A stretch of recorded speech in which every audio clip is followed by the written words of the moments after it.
السلام عليكم ورحمة الله وبركاته. في السلسلة دي هبدأ بإذن الله تعالى هشرح مبادئ أحد مبادئ السوفت وير اللي هو السوليد. أنا بقول إن هو أحد مبادئ السوفت وير لأن في أكتر من مبدأ تاني إحنا بنمشي عليه. دايما وأبدا في أي مهنة بيكون ليها مبادئ بتحكمها، والأفضل إنك تمشي على المبادئ دي. يعني مثلا في مهنة الطب بيكون في شوية مبادئ لازم الدكاترة يمشوا عليهم، ما ينفعش يخترقوا المبادئ دي. تمام. نفس الفكرة برضو عندنا في البرمجة إن ما ينفعش أو مش من الأفضل يعني إنك تنتهك المبادئ دي، لأن المبادئ دي بالفعل يا ناس قبل كده كانوا شغالين على مشاريع. تمام. وبدأوا يكتشفوا إن أفضل طريقة إن إحنا نمشي بيها في كتابة الكود إن إحنا نتبع المبادئ دي. في مبادئ كتيرة يعني. تمام.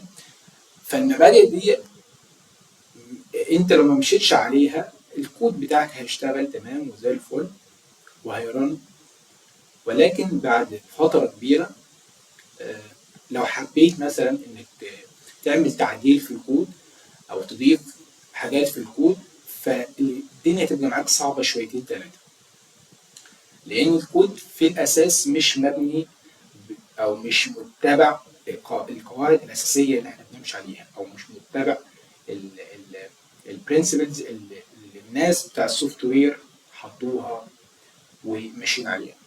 تمام.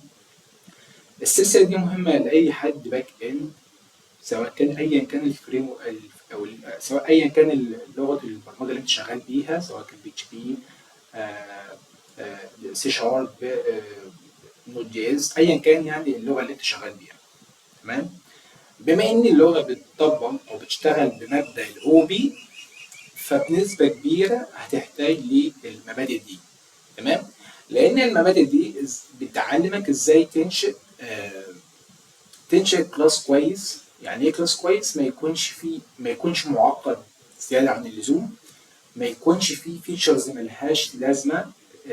يعني الخلاصة ان هو بيعلمك ازاي تنشئ كلاس صح. تمام. دي طبعا احد المبادئ يعني. تمام. كلمة سوليد هم 5 مبادئ، كل حرف بيعبر عن مبدأ معين. فالمبدأ الأول اللي هو اسمه single responsibility. خد بالك يا صديقي إن في كل مبدأ من المبادئ دي كل اسم بيعبر عن كل اسم بيعبر عن المبدأ نفسه. يعني مثلا إيه؟ هتلاقي single responsibility. المبدأ ده لما تفهمه هتقول لك هو فعلا معناه إن هو كل كلاس لازم يحتوي على سبب واحد للتغيير. يعني ايه الكلام ده؟ كل كلاس، تمام، كل كلاس لازم يكون مسؤول عن وظيفة واحدة بس. class should have just one reason to change. يعني ايه؟ ان الكلاس لازم يكون مسؤول عن وظيفة واحدة بس، ويكون عنده سبب واحد بس يخليه يتغير. يعني مثلا ايه الكلام ده؟ ما ينفعش مثلا الكلاس بتاعك بيعمل مانج لليوزر وفي نفس الوقت مثلا بيعمل مانج مثلا للفاتوره، مثلا الانفويسز مثلا بتاع اليوزر. ما ينفعش. يعني ما ينفعش مثلا انت لو حبيت تعدل في الكلاس اللي هو، او لو حبيت تعدل مثلا على اليوزر، تمام اوكي، فهتخش للكلاس اللي هو بتاع اليوزر. طب لما تحب تعدل مثلا في الانفويس، مش منطق تروح للكلاس اللي هو بتاع اليوزر، ده بتاع الانفويس، الانفويس عن الفاتوره. فما ينفعش تروح ليه يعني ليه خليت الكلاس يعمل اكتر من حاجه؟ فده المبدا بيقول لك كده. فدي الرسمه دي بتعبر عن المبدا. بيقول لك ايه؟ الراجل ده بيقول لك ايه؟ بيقول لك انا تشيف، انا يعني انا اقدر، انا طباخ يعني، وجاردنر اللي هو بيعمل بيقص الحشاش يعني وكده، ورسام ودرايفر وهكذا. فالمبدأ ده يعني ينطبق عليه المثل المصري اللي هو ايه؟ ابو بالين كذاب. فما ينفعش ان الكلاس بتاعك يكون فيه اكتر من فانكشنز لحاجات مختلفه عن بعضيها. يعني مثلا في الفانكشنز الخاصه باليوزر، في الفانكشنز الخاصه بالانفويس، في الفانكشن الخاصه مثلا بالريبورت مثلا اللي هو التقارير. فده مش افضل حاجه. امال اعمل ايه؟ افصل الحاجات دي عن بعضيها. يبقى الهدف من المبدأ ده انك تفصل الريسبونسبيلتيز عن بعضيها، انك تفصل الفيتشرز عن بعض، الميثودز يعني عن بعضيها. لان ده لازم خد بالك برضه في عالم صناعه السوفت وير الهدف دايما بان احنا بنعمل عمليه دي كابلينج. يعني ايه دي كابلينج؟ ان احنا ما نخليش الكلاسز تعتمد على بعضيها بشكل كبير. تمام؟ دي الهدف بقدر الامكان، ان احنا بنحاول بقدر الامكان ما نخليش الكلاسز تعتمد على بعضيها. ليه السبب ده لازم يكون؟ لاني لو حصل مشكله في كلاس اليوزر هيضرب معاك في كلاس الانفويس. لو انت عامل ديبندنسي ما بين، يعني لو في ارتباط ما بينهم، فلو حصل مشكله هنا هيضرب معاك المشكله هنا. طب ليه؟ لان في اعتماديه، فبالتالي احنا بنحاول بقدر الامكان نفصل الديبندنسز دي عن بعضيهم. تمام؟ طب انا لما اطبق المبدا ده هستفاد ايه؟ هتستفاد حاجات كتيره طبعا. احنا هناخد مثال دلوقتي يعني وهنشوف الكلام ده. طبعا هيكون في سهوله في التعديل لما كل كلاس بيتعدل لوحده، لما كل كلاس يعني بيتعدل لوحده.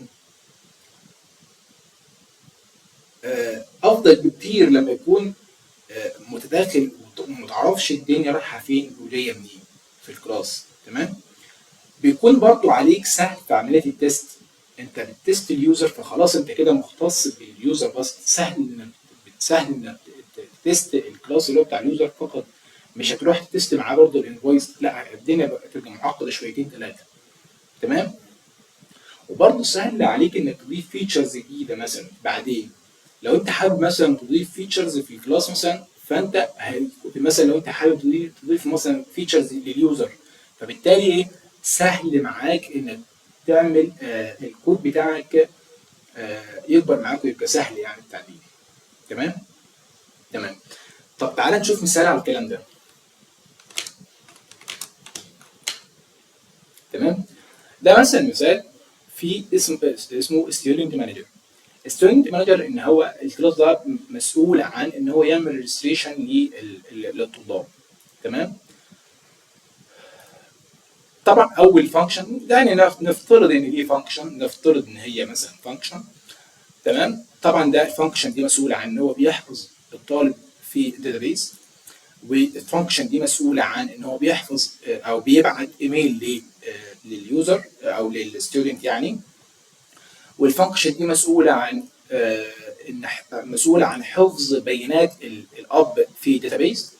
والفانكشن دي مسؤوله عن ان بيلوجنج اللي هو بيسجل يعني عمليه ايه؟ التسجيل بتاع الطالب. والفانكشن دي مسؤوله عن ان هو يجنريت PDF فايل. خلينا نكبر شويه. تمام؟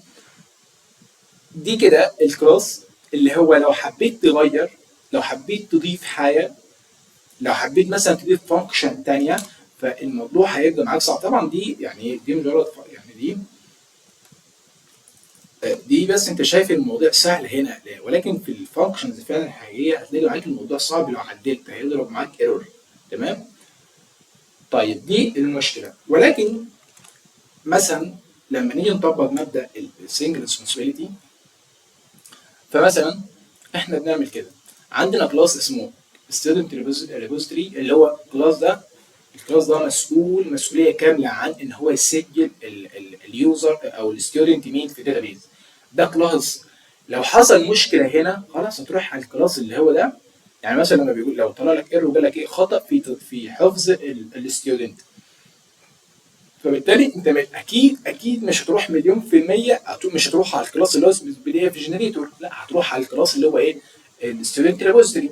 فبالتالي سهل عليك. ولكن انت في البدايه في الاول لو حصل مشكله في الحفظ كنت هتروح على نفس الكلاس. تمام؟ يعني مثلا لو قال لك خطا في ان هو يعمل جنريت في البي دي اف فايل، فكنت هتروح على ستودنت مانجر. طب لو قال لك خطا في حفظ مثلا بيانات بيانات الاب، فبالتالي كنت تروح على الستودنت مانجر. فهي دي المعنى الجمله دي. معنى الجمله دي ان الكلاس يكون عنده سبب واحد للتغيير، ده المعنى بتاعها. تمام؟ تمام. ولكن هنا تمام، هل لما يعني مثلا هنا في الستودنت ريبوزيتوري مثلا حصل مشكله في انك في عمليه السيفنج بتاع الستودنت مثلا بتاع السيف داتابيز الستودنت داتابيز. تمام؟ فحصل مشكله، فهتروح لانهي؟ هتروح هنا. فالفانكشن ده في سبب واحد، يعني في لو حصل مشكله واحده بس اللي في موضوع السيفنج هتروح للكلاس ده. طب لو حصل مشكله مثلا في حفظ بيانات مثلا الاب، فهتروح للكلاس ده. يبقى الكلاس ده في سبب واحد بس انك تدخل له. ايه السبب انك تدخل للكلاس ده او تعدل عليه؟ ان في مشكله حصلت في تسجيل بيانات الاب. دي فكره ان الكلاس لازم يكون عنده سبب واحد للتغيير. تمام؟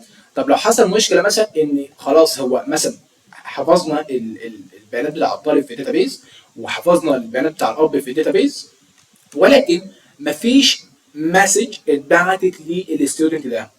مفيش مسج اتبعتت للستودنت ده. يبقى بالتالي ايه؟ يبقى بالتالي في مشكله في الكلاس المسؤول عن ارسال الايميلات، فهتروح تعدل الكلاس ده. تمام؟ طب لو في مشكله وهكذا بقى، يعني هكذا طبعا هنا. طبعا دي كده اسمها الريسبونسبيلتيز. تمام؟ التفاصيل، انت كده احنا عملنا فصل للريسبونسبيلتيز عن بعضيها. طب لما تحب تستخدم الكلام ده، لما تحب تستخدم مثلا الحاجات دي مع بعضيها، مثلا عندي كلاس اسمه ستودنت illustration مثلا، ستودنت illustration مثلا سيرفيس. طبعا انا بعمل ايه؟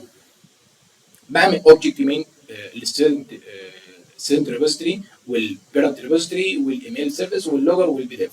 دي كده طبعا دي كده عباره عن ايه؟ اوبجكتات عادي، انا بعمل اوبجكت من ده واوبجكت من ده وهكذا يعني. وفي عمليه التسجيل فباخد ايه؟ بعمل يعني عمليه التسجيل طبعا بتاخد اثنين بارامتر اللي هو الستودنت داتا والبيرنت داتا وهكذا. تمام؟ تمام. لو حصل لو انت حبيت مثلا تلغي الفيتشر دي من السيستم، هتروح تحذفها كده. هيديك هنا ايرور. طبعا المفروض ان هو يديك ايرور هنا مثلا في البي دي اف جنريتور طبعا مش موجوده، فبالتالي هتروح تحذف دي. تمام؟